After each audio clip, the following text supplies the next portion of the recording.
Hey everyone, we've been really diving deep into some of this stuff you sent over, and gotta say, this whole concept of rhythm in life, it's pretty fascinating.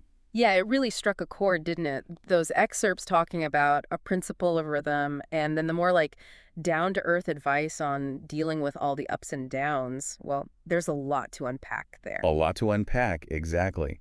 So that's what we're doing today, folks. A deep dive into, well, rhythm, these natural cycles, the ebbs and flows, the whole shebang. And, we don't want to just toss around abstract ideas here. We want to figure out how this rhythm thing actually plays out in your life and maybe, just maybe, offer some insights that you can actually use. Absolutely. And the best place to start, right, is with this principle of rhythm itself. One of the sources, it puts it so beautifully. Everything flows out and in, everything has its tides. I mean, that just seems to capture something really fundamental about how the universe works. Right. Like, it's just kind of true, isn't it? Everything's in motion, always changing. And this principle of rhythm, well, it's kind of like the underlying beat to all that change. And it's interesting how this source connects it to the principle of polarity. Remember, we talked about that before, like that whole yin and yang thing. Right. Right. The idea that everything has its opposite. And rhythm, it kind of lives in that space between the two poles, the pendulum swinging back and forth. But it doesn't always go all the way to the extremes, does it? Yeah, exactly. It's like there's a range, and the pendulum swings within that range. And really blew my mind. This source gives these examples of rhythm, Yeah. starting with well, kind of the biggest picture possible. Yeah, the cosmic level. Yeah. Talk about going big. I mean, it talks about the creation and destruction of entire universes, stars being born, living out their lives, then dying and being reborn in a way. The outbreathing and inbreathing of Brahm. Whoa. Wu is right. Suddenly our little problems seem kind of small, right? But it also shows just how pervasive this rhythm is. I mean, it's not just out there in the vastness of space. The source brings it down to Earth, to societies and, well, everything. Yeah, it talks about how nations rise and fall, philosophies, beliefs, everything, even like fashion, they all have their moment, then fade away. Yeah. Governments, social movements, it's like history itself is breathing in and out, right? Breathing in and out, that's a great way to put it. And of course, then there's nature. The source mentions, day and night, the seasons, even down to the level of like atoms and molecules. Everything's always in motion. Always in motion, never truly at rest. And that's where it gets really personal because this rhythm, it's happening inside us too. Mm. Our thoughts, feelings, moods, there's constantly shifting, right? Yeah. We've all been on that emotional roller coaster. Oh, yeah. Ups and downs, good days, bad days. It's like we're all riding the waves. And speaking of riding the waves, one of the things I found really intriguing was this Hermetic idea of transmutation. This way to kind of, well, not get completely tossed around by those waves. Sounds kind of mystical, right? But the way the source explains it, it's actually pretty practical. It's about recognizing that there are like two levels of awareness within us. The lower or unconscious and the higher or conscious, right? So the idea is that most of this rhythmic swinging, it happens on that lower, less conscious level. Mm. And if we can raise our ego, which in this context isn't about being egotistical, but more like our conscious awareness, if we can raise that above those lower vibrations, well, the negative swings don't hit us quite so hard. It's like riding above the wave instead of getting smashed by it. The source calls this the law of neutralization. It even says something like you can rise above a thing and let it pass beneath you. That's a great image. And, it made me think there are people who seem to just do this naturally, right? They don't let the bad moods drag them down. Yeah. They don't get overwhelmed by They negativity. got that inner strength. But the source contrasts that with the Hermetic master, someone who very consciously uses their will, their focused intention, to achieve this poise, this mental stability. It's not just luck, it's a skill, something you can cultivate. And it makes you think, like, when you feel that surge of enthusiasm and then, bam, you're down in the dumps, or you're feeling brave one minute and then full of fear the next, well, maybe that's the principle of rhythm at work. And if we understand it, maybe we can start to, ride those waves a little better. Exactly. We can't stop the waves from coming. This source makes it clear that this principle of rhythm is kind of fundamental, but we can learn to surf. And there's another really important piece to this puzzle, the law of compensation. Oh, yeah, this one's a biggie. Basically, the swing in one direction, it determines the swing in the other. As the Kybalion, one of the sources, puts it, the measure of the swing to the right is the measure of the swing to the left. Rhythm compensates. It's about balance, right? Balance, exactly. Yeah. And the source gives these really clear physical examples, like a pendulum. It swings the same distance on both sides, or the seasons. Summer's got to be balanced by winter. Even like throwing a ball in the air, it goes up, but it's got to come back down. Up and down, yep. And the Hermetists, they apply this law to our mental and emotional states too. The source even suggests that, like, the capacity for really deep joy, it often comes with the potential for equally deep suffering. And vice versa. Someone who doesn't feel much pain, they might also not experience those really high highs. Like the example they give about the pig, doesn't experience the extremes of either, kind of in the middle. Makes you think, what's the trade-off there? Hmm. But here's where it gets really interesting. The source throws in this Hermetic take on the timing of these swings. Oh yeah, this was wild. They're suggesting that, like, the negative, the painful stuff often comes before the positive, the pleasurable stuff, as part of this rhythmic compensation.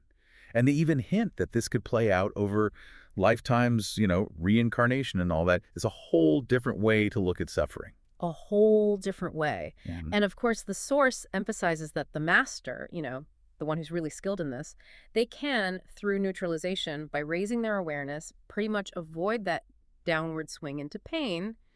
But even without mastering all that, there are some really practical ways to navigate these ups and downs. Oh, yeah. And the source material you gave us, it's chock full of advice on this. And one of the biggest takeaways for me was, well, accepting imperfection.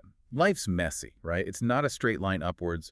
There are going to be bumps in the road. Absolutely. And those bumps, those lows, they're not failures. They're opportunities, chances to learn and grow. It's like we wouldn't build muscle without lifting weights, right? We got to challenge ourselves to get stronger. Challenge yourselves, yeah. And that's where resilience comes in. The source uses that word a lot, and it makes sense. It's about being able to bounce back, to pick yourself up and keep going. Right. And to do that, you need coping skills, strategies for dealing with the tough stuff. Totally. And another important point, keeping perspective. Those rough patches, they're not forever. This too shall pass, as they say. Don't get so bogged down that you lose sight of the bigger picture. The bigger picture, yeah. And even in the midst of all that, try to cultivate some gratitude. Focus on what you have, what's going well. It's amazing how much that can shift your mindset, even when things are tough. It's powerful. And remember, you don't have to go it alone. Reach out to people, friends, family, maybe a therapist. Having support makes a huge difference. And don't beat yourself up if you're not, like, conquering the world every day. Set realistic expectations, celebrate the small wins. Small wins, those are important. They keep you going, build momentum. And at the end of the day, it's about, learning and growing through all of it. Every challenge we face, it shapes us, makes us a little bit wiser, a little bit stronger. A little bit stronger, yeah. And the source material, it really emphasizes this. Stay hopeful. Remember, every valley leads to a peak. It's that cyclical nature we were talking about earlier. It's cyclical nature, exactly. And beyond just this, like general advice, the sources also gave some really concrete coping skills and strategies, actual tools you could use to manage these rhythms. Yeah, this list was great. It starts with mindfulness, being present, focusing on the now. It really helps with feeling overwhelmed. And journaling, just writing down your thoughts and feelings. It can help you process things, figure out what's going on inside. And then there's problem solving. Don't just dwell on the problem, break it down, figure out what you can do about it. Even small steps can make a big difference. And don't forget about joy. Make time for the things you love, hobbies, interests, whatever brings you a spark. And movement. Get your body moving, whether it's a walk in the park or a full-on workout. It really does help. And, thinking positive. Easier said than done sometimes, but consciously reframing negative thoughts, it can make a huge difference. And boundaries. So important. Learning to say no, protecting your time and energy helps prevent burnout. And routine, having some structure in your day, it can bring a sense of stability, something to hold on to when things are chaotic. Focus on what you can control. Let go of what you can't. There's no point in stressing over things you can't change. And remember to breathe. Deep breaths, folks. It really does calm the nervous system. And stay connected with people you care about. Those relationships, they're so important for our well-being. And take care of yourself. Self-care. It's not selfish. It's essential. Make time for things that nourish you, body and soul. And gratitude. Taking time to appreciate the good things, even the small ones, it can really shift your whole perspective. And lastly, remember, it's okay to ask for help. If you're struggling, talk to someone you trust or a professional. You don't have to do it all alone. So we've covered a lot here. This principle of rhythm, it's pretty profound. Profound is a good word for it. And one of the sources, it actually recommends a specific practice for tuning into these natural rhythms. Oh, Meditation. oh yeah. Find a quiet spot, close your eyes, focus on your breath. The idea is to like visualize yourself aligning with those rhythms, the tides, the seasons, finding that sense of harmony and balance within. And the source even provides a script you can use. As I breathe in, I align with the natural flow of life. As I breathe out, I release all resistance and tension. I am one with the cycles of nature, flowing effortlessly through life's ups and downs. In harmony with the universe, I find balance and peace. It's a beautiful visualization.